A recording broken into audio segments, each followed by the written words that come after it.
In today's video, I'm going to teach you how to disable the pop-up blocker in Brave on desktop and iOS.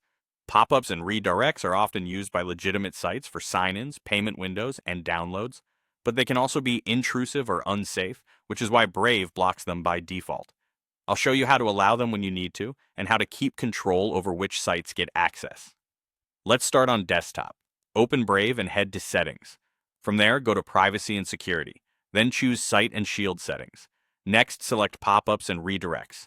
On this page, you'll see the main control for whether sites can open pop-ups or send you to another page automatically.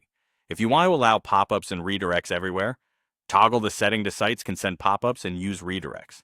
This is the quickest way to get a stubborn login or payment window to show up across the web. If you'd rather keep Brave's protection on and only allow certain trusted sites, use the Allow list on the same page. Add the site's address to the list, and Brave will permit pop-ups and redirects just for that site, while continuing to block them elsewhere. This is a great option for banking portals, school platforms, or any service that relies on pop-up windows for authentication. You can remove a site from the Allow list later if you no longer need it, so you stay in control. Now let's cover iOS. On your iPhone or iPad, open Brave and go to Settings. Tap Brave Shields and Privacy, then look for the option labeled Block Pop-ups. It's turned on by default to protect you from unwanted windows. If you need to allow pop-ups, simply turn this setting off. That will let sites open the windows they need to function. When you're done, consider turning it back on to maintain your usual level of protection. A few quick tips as you test your changes.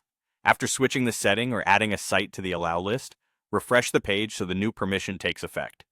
If a site still doesn't behave as expected, double-check that you entered the correct site address in the Allow list on desktop, and make sure the pop-up isn't being blocked by another tool on your device. That's it. You now know how to disable the pop-up blocker in Brave on desktop and iOS, either globally or just for specific sites, so you can get important tasks done without sacrificing control.